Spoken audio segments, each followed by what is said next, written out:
So I figured it's time for one more comic review before we go into the new year. And we're going to be talking about Darth Vader, War of the Bounty Hunters. So Darth Vader, War of the Bounty Hunters is it's not only a continuation of the Darth Vader series by Greg Pak, which, for those who don't know, this was the era of... this is set between the era of Empire and Return of the Jedi.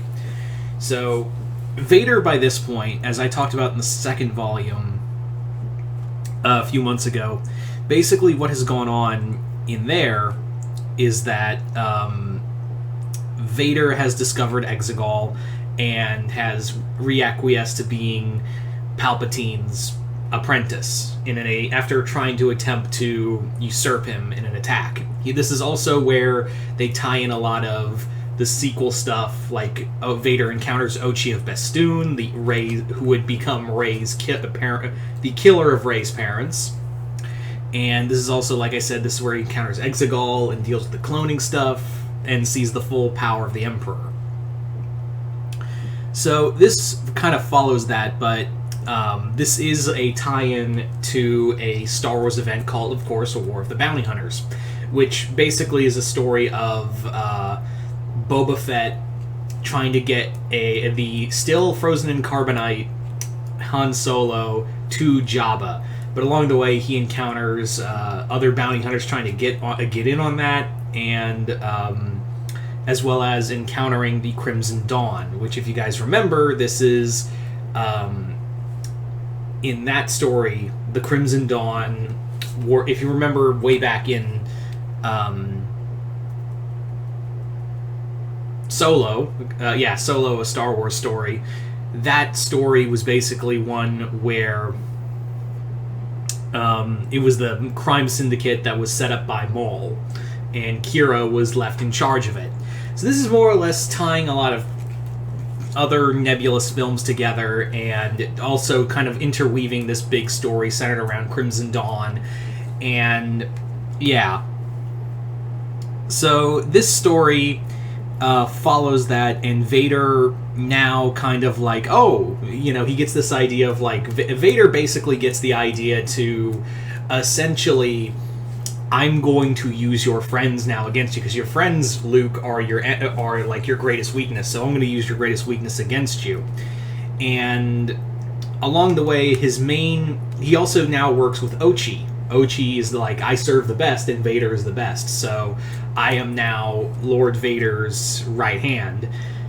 And yeah, the whole story is a lot of fun, because Vader is more or less trying to play chess master while also reacquiescing to just being the apprentice, which I find odd, because in Karen Gillan's Darth Vader run, the first Darth Vader ongoing, that one had Vader, when Vader was trying to create his own empire to usurp the Emperor from within, the Emperor ended up praising him, saying, like, that's what it means to be a Sith Lord, is to, challenge your master. So I don't know, like, I found it weird, but then again, I think it was more like, because remember, Dr. Aphra did tell Palpatine, in order to save her own skin, everything that Vader had done, and I think it was more Palpatine at that point, like, trying to spite Aphra for thinking, I can just hide behind the Emperor, and that'll deal with Vader. Yeah.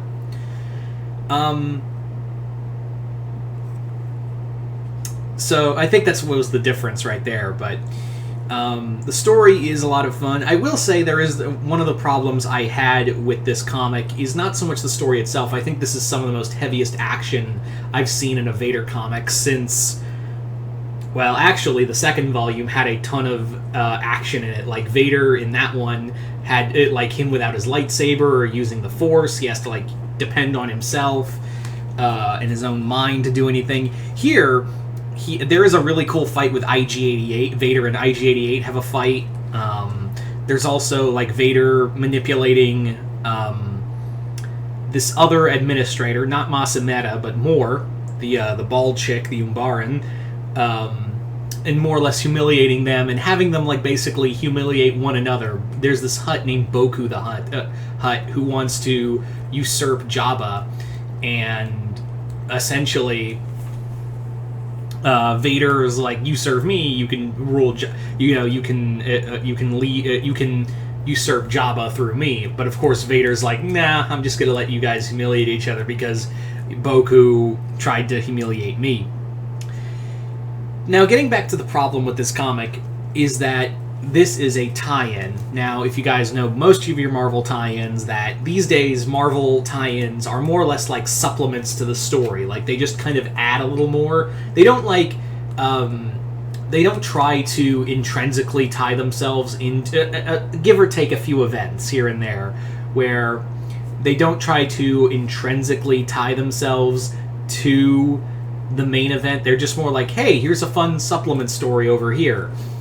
Here, I don't think they got the Star Wars editorial department at Marvel didn't get that message, because this comic, by the halfway point, when we get further into War of the Bounty Hunters, this really skips around. Like, this really does skip around because Vader is such a key piece of that comic. So here, War of the Bounty Hunter, I read this, and keep in mind, I have not read War of the Bounty Hunters yet, so I can't tell you how this ties in with that. I can't tell you how that's supposed to tie in with this comic, so it's a little difficult to say. Like, it's honestly really tough to really kind of put into words.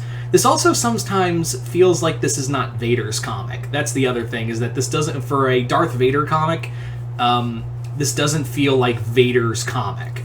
This feels more like, this feels more like Ochi's story, as well as Administrator Moore's story. Like, it's more focused around them, and Vader sometimes feels like a subplot in his, or like a supporting character in his comic. Now, don't get me wrong, he does get a lot of great moments. But it usually, for some reason or another, it does feel like a lot of the time in this comic we're focusing more on Ochi of Bestoon's what he's doing and what Moore's doing, and less with Vader. But then again, that's probably because this is the tie-in, and Vader is intrinsically tied to the main War of the Bounty Hunters story, which, again, I have to stress, I have not read yet. I want to read it, haven't been able to. So, yeah. Let's talk about Ochi real quick. Ochi is kind of... Since Ochi never really got a story, like, people are not going to be like, oh, they've ruined the character of Ochi of Bestoon, that character who killed the parents of a once interesting character, and now she's disinteresting. Yeah. Here, like, Greg Pak was basically like, I can make Ochi whatever I want him to be. So Ochi's an assassin who like, dogmatically serves Vader, but he's also got, like, a bit of humor to him, and it's something for Vader to bounce off of. I like that. I kind of like... But at the same time, it does feel like we're just trying to do Aphra again. It really does feel like we are trying to do Dr. Aphra once more, because, again, going back to the Gillen run, Dr. Aphra, as well as BT and 000, were, like, great characters because they had, like, dark humor to them for Vader to play off of. If it was just Vader going around choking people, it wouldn't be that interesting. So Ochi's like that fun, dark character with dark humor who's going around, like, killing people, but at the same time, it just doesn't feel the same. Like, I feel like Pac wanted to have a supporting character for Vader to play off, for someone to play off of Vader's, like, just coldness to him.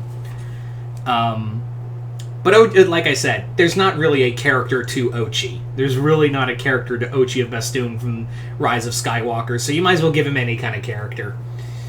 Administrator Moore is not that interesting. She is more like just a roadblock, and more like she's serving Vader in the and not Vader, but more the Emperor in the same kind of dogmatic way that that Ochi is serving Vader, and the two really do come to blows on that, especially towards the end of the comic. But she's not as interesting as, like, the other opponents we've seen here, like Silo or the Sith Lord from the end of Charles Soule's run. Yeah.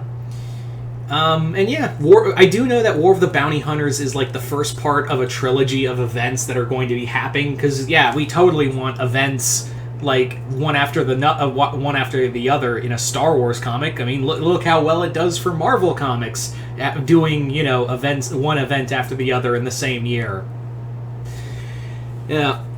That is going to be Crimson Rain, Crimson Dawn. Excuse me, Crimson Rain, where Crimson Dawn is now the main focus of the Empire, because of how they're trying to usurp them.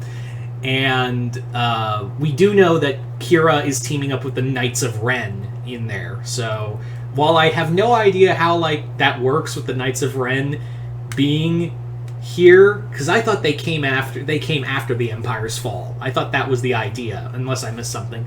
But who knows? Maybe we'll get the Knights of Ren versus Darth Vader. That'd be kind of awesome. Anyway, so you guys tell me in the comments below, what did you guys think of this? Just comment below, let me know. And once again, I'm Mr. Multiverse. I'll see you next time in the Multiverse.